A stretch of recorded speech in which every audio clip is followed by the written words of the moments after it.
if you've been browsing the classifieds and you wanted to look for a used Porsche 911, there are some phenomenal deals. After all, the cost of a brand new 911 is almost prohibitive because of the sheer outright costs associated with the latest and the greatest. And you can pay anywhere from $100,000 US plus just for a base Carrera.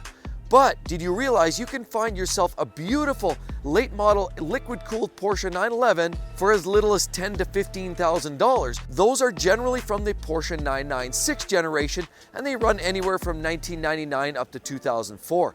Some beautiful cars that perform exceptionally well. But there are a few issues with those generations, and you really need to understand why you're getting such a great deal, and do you want that deal? Do you want to dive into the world of the 996 generation Porsche 911? Let's get into it now. Welcome back to the channel, everybody. Mark with exoticcarplayplace. Flip open the classifieds. You'll quickly find mega deals. Go look through AutoTrader, Kijiji, eBay, wherever you prefer, and you'll find Porsche 911s going for dirt cheap. You can find 911s as low as $8,000 to $10,000 in good running condition and nice cosmetic shape. So what we're talking about here is the Porsche 911 996 generation, built from 1999 up to 2004. In that generation, it came out initially with a 3.4 liter flat six. You could either get it a 6-speed manual gearbox or a 5-speed automatic, and I'd say throw that garbage out, go with the manual. You could also get rear-wheel drive in a Carrera, or you can get all-wheel drive in a Carrera 4. You could also later on get a 4S, and there was different generations of variations. Later on, in the early 2000s, came a turbo.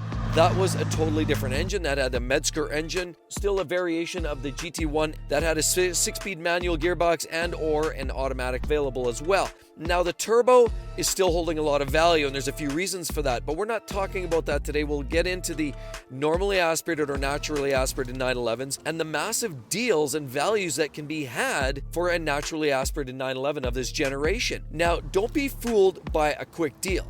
Don't think that any Porsche that's cheap is a good Porsche. As a matter of fact, the cheapest Porsche can be the most expensive to own in many cases. Why do I say that? Well, often it has to do with some of the mechanical issues that these cars faced in that generation. Now, not only are there mechanical issues, just look at the 996 generation. It is one of the most hated by the true Porsche enthusiasts, largely because of the slab-sided design. It didn't have the flares. It just lacked that extra flair that you typically get from the older 993 generation Porsches, and then now you're having again in the later models. The headlights were another bone of contention. Look at the headlights. They had that little kidney component added in there with the signal markers and the headlight washers all incorporated into one. It wasn't well loved. Many people really just didn't care for it at all, and only those that really had to have a new 911 would buy one. Otherwise, many people just skipped right through and waited for what was next in line, which was the 997 following in 2005. Is it worth buying a cheap 911 in that generation? Well, first of all, we'll start out by saying, what if you happen to stumble across a 911 of this generation with a blown engine? Is that worth it? Is it worth paying 10 grand, 15 grand for a blown engine 911 in this era? Absolutely not. And largely because it's going to cost you $12,000, $15,000 to get a new, used, or refurbished engine, as well as redo the clutch and put all that back together with parts and labor. It's going to cost you another $15,000+. So even if you got that car for, say, $5,000, it's still going to cost you $20,000 by the time you're all said and done.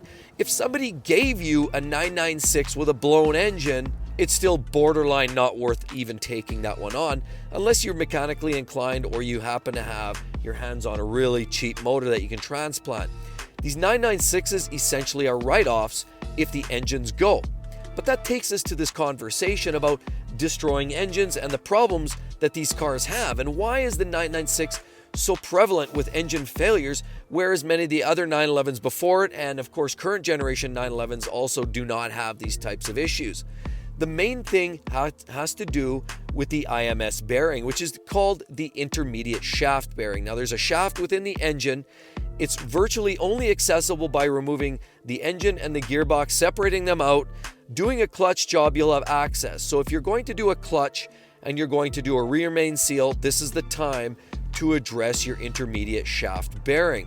Now, what was the problem with the intermediate shaft? Initially, Porsche made a mistake. What they essentially did was installed a bearing around the intermediate shaft. It was a double sealed bearing. It was sealed on both sides, and it was preloaded with grease.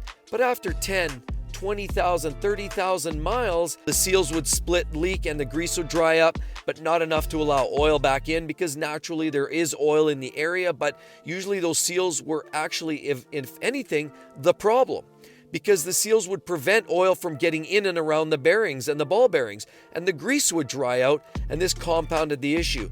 What you ultimately had then was a bearing that would deteriorate very quickly, dry up, fail catastrophically, and when it did that, essentially took out many other parts of the engine.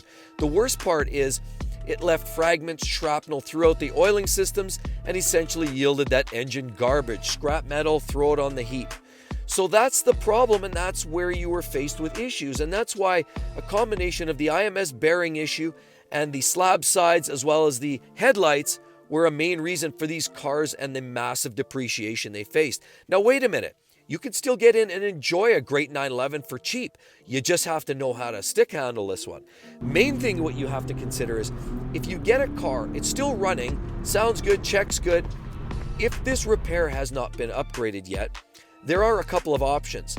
What you can do is for a couple $1,000s, you can re-outfit a new clutch, new rear main seal. While you're in there, there are a couple of options. There is an oil-fed option.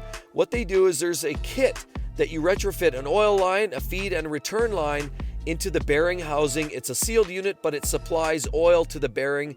Once there's adequate oil pressure from the pump, it feeds oil into that bearing constantly. This goes a huge ways to mitigate the drying out of the bearing and, of course, eventually leading to failure.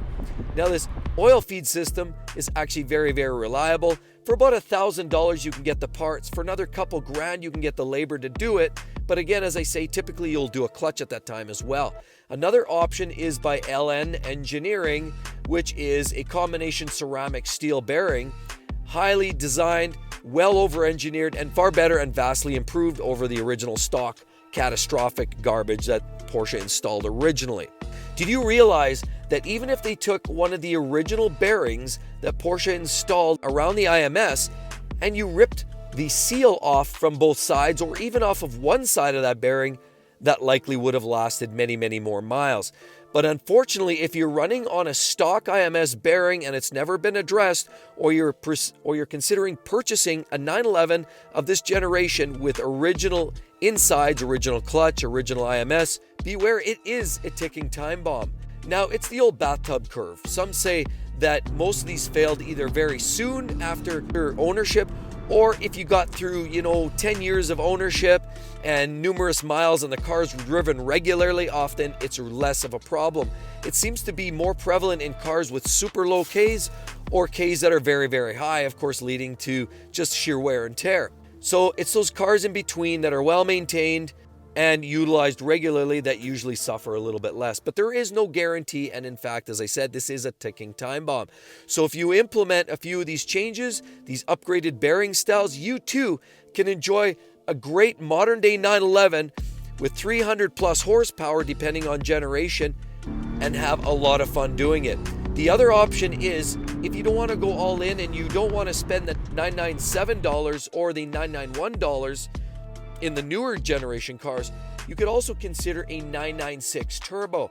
The 996 turbo, as initially said, is nowhere near the same thing as a 996. The 996 utilizes an integrated dry sump. In other words, it's not really a proper dry sump. And Porsche will void warranty if you put track tires on it because it doesn't do an adequate job of oiling an engine under hard G-forces, lateral Gs on a racetrack. Whereas the Metzger engine found in the 996 Turbo, on the contrary, is an older GT1 design, and it's actually more of a race engine with a dedicated dry sump system.